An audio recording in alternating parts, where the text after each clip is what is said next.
Bonjour et bienvenue sur la chaîne Jatoba. Je continue aujourd'hui ma série de revues de couteaux de poche Sanrenmu. J'en profite d'ailleurs pour vous parler un petit peu de la marque Sanrenmu qui est encore assez confidentielle en Europe. C'est cette marque en fait qui fabrique notamment les séries d'entrée de gamme de chez Spyderco et d'autres marques américaines comme CRKT. Chez Spyderco, il y a le Tenacious, l'Ambitious et le Persistence qui sont fabriqués par Sanrenmu. Mais il y a plein d'autres couteaux d'entrée de gamme de marques américaines très connues, très renommées et beaucoup plus chères qui sont fabriqués dans les usines de Sanrenmu en Chine. Aujourd'hui, un modèle un peu particulier puisqu'il s'agit d'un couteau qui n'est plus fabriqué et qui n'est disponible à ma connaissance que sur un seul site internet. Donc il s'agit du Sanrenmu B787. C'est donc un lockback en inox 8CR14 MOV avec plaquette en alu et liner teinté en bleu. Donc on va regarder ça en détail. Voici l'emballage. Donc c'est le petit blister plastique carton habituel de chez Sanrenmu.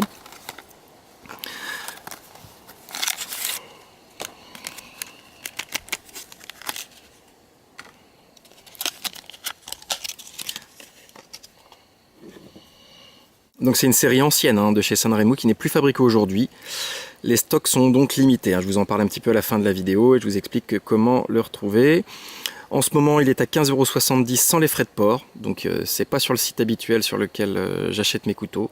Donc il faut compter environ 17 à 18 € frais de port compris pour que ce couteau arrive jusque chez vous. C'est donc un couteau un petit peu plus cher que ceux que je vous ai présentés jusqu'à maintenant, qui étaient en dessous de la barre des 10 € frais de port compris. Donc la première chose qui saute aux yeux, c'est le design très particulier de ce couteau. C'est ça qui m'a vraiment tout de suite plu. La lame et le manche voilà, ont vraiment un design assez original et que je n'ai vu a priori chez aucun autre fabricant. Ça me fait penser moi personnellement au design futuriste des années 80 qu'on trouvait notamment dans la série de dessins animés comme Goldorak. Voilà, bon, vraiment, je suis super fan, je trouve que c'est très beau. Les lignes sont taillées à la serpe, il y a un espèce d'effet d'escalier entre le haut de la lame et le bas du manche. Les petites ouvertures ici, là, sur le manche, qui est ajouré. Ouais, vraiment, c'est super, c'est du grand art. Et regardez, vous voyez même les détails, même le trou rappelle le design général du couteau. Voilà, c'est imité de chez Spyderco avec le Spider Roll, mais c'est repris voilà, tout à fait dans l'esprit du design général du couteau. Côté prise en main, donc c'est un petit couteau. Je vous le montre à côté du Ontario Rad 2, qui du coup a l'air d'être grand, alors que c'est lui aussi un petit couteau. Donc le B787, c'est vraiment un petit couteau de poche, léger, qui est vraiment très discret parce qu'il est très fin, et qui s'oublie dans la poche. Donc c'est vraiment le couteau à porter au quotidien. Voilà. On jette un petit coup d'œil aux dimensions.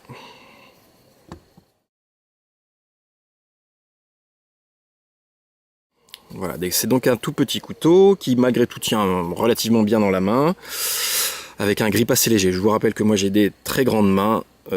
Voilà, je prends du double ou du triple XL en gants pour les motos. Mais bon, voilà, le manche ne dépasse pas de ma main. Et voilà, j'ai une prise vraiment minimaliste, on va dire, sur ce couteau. Alors, il se trouve qu'en plus, le grip est franchement médiocre, on va dire. Voilà, la surface des plaquettes en alu est très glissante. Il y a un petit peu ça qui rajoute un tout petit peu, mais franchement, c'est discret parce que c'est sur le bas du manche, ça aide pas beaucoup. Il y a un petit peu de jimping sur les liners ici, en haut et en bas, sachant qu'en haut, en fait, vous voyez, il vient à ras-bord des plaquettes. Donc en fait, on le sent quasiment pas du tout. Ce jimping là, celui du bas, lui par contre, il est bien présent, il n'y a pas de souci. Voilà, le jimping de la lame, lui, pour le pouce, il offre vraiment un très bon grip. C'est le seul bon grip qu'il y a sur ce couteau.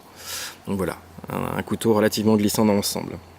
La lame, elle a un profil tanto, elle est assez travaillée, un petit peu comme celle du 70-46 que je vous ai fait dans une précédente revue. Donc il y a 3 bords qui sont tranchants, il y a un faux tranchant sur le dessus, et comme vous pouvez voir, il y a un petit peu des facettes sur la lame un petit peu dans tous les sens. Il y a 3 de ce côté-là, et 1, 2, 3, 4 de ce côté-ci, en plus de la partie toute proche du manche ici. Et il y a ce petit décrochement en plus là sur le bas de la lame qui permet modérément, on va dire, d'éviter à l'index de glisser vers la lame, mais qui par contre est très utile quand on referme le couteau, puisque comme c'est un lockback, donc c'est un système avec un cran de verrouillage qui est sur le dessus du manche, et donc du coup quand on veut le déverrouiller à une seule main, si on met les doigts en arrière, on risque de se couper les doigts quand la lame revient. Donc il faut garder l'index sur le jimping, et là pas de problème puisque c'est ce petit rebord là qui vient s'appuyer sur le doigt. Donc ce trou qui sert à l'ouverture du couteau, il est très joli, mais il est pas très pratique. Hein. Parce qu'en fait pour l'ouverture en une seule main, il faut mettre le pouce dedans. Moi personnellement, vu qu'il y a le ressort du lockback qui est assez fort, ça me tire un peu sur la peau là sous l'ongle, c'est pas très agréable, c'est un peu agressif.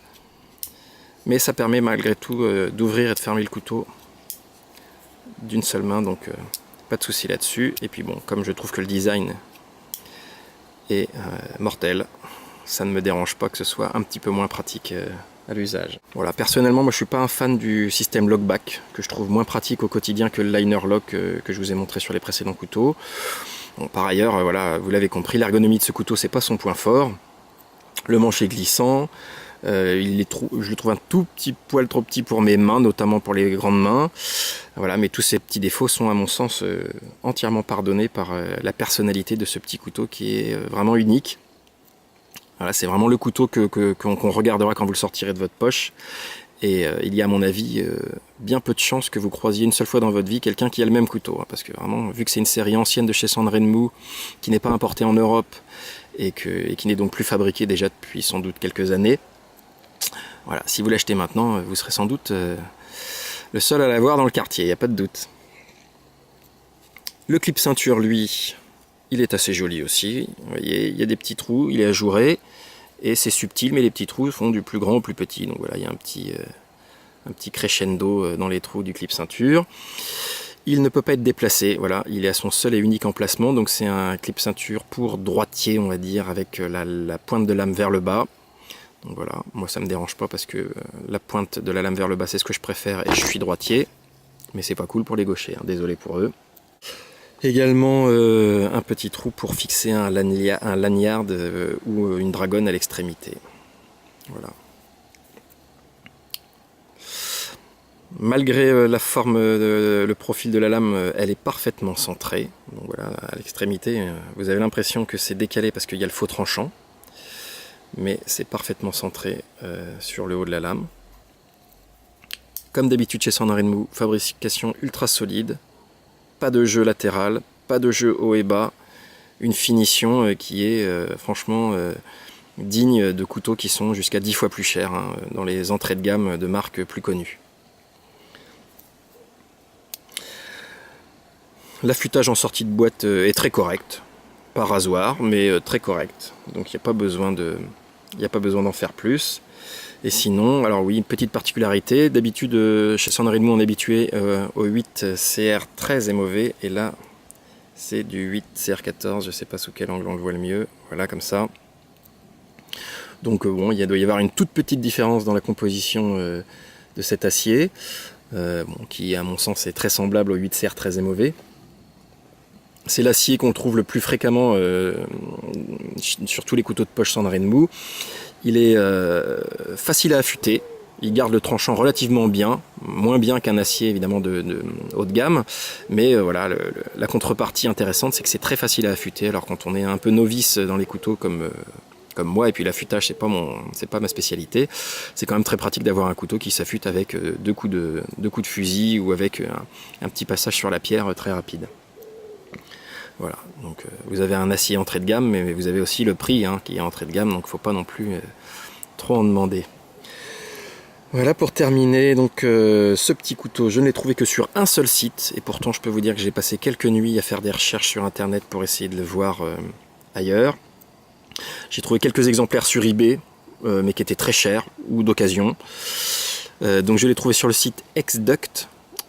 C'est un site asiatique, je crois chinois, mais je n'en suis pas sûr. Je vous mets le lien dans la description de la vidéo juste en dessous. Voilà, aujourd'hui on est le 4 août 2017 et sur le site d'Xduct, il ne reste que 21 exemplaires en stock. Bon, je suspecte que c'est une petite manœuvre commerciale parce que quand j'ai acheté cet exemplaire-ci il y a 3 ou 4 mois, il n'y avait plus que 17 exemplaires en stock et aujourd'hui il y en a 21. Donc il doit quand même avoir une ou deux petites boîtes dans un coin de son entrepôt pour en rajouter quand il n'y en a plus et espérer ainsi les vendre un petit peu mieux en faisant penser qu'ils sont très rares. Bon, il n'y en a que sur un seul site à ma connaissance, peut-être vous en trouverez sur d'autres sites. Mais sur ce site-là, malgré tout, il n'en a pas des milliers, hein, c'est certain. Donc s'il vous plaît, autant qu'à moi, foncez tout de suite l'acheter. Voilà, vous ne serez pas déçus, c'est vraiment un très joli petit couteau. On termine la vidéo avec des vues détaillées de près.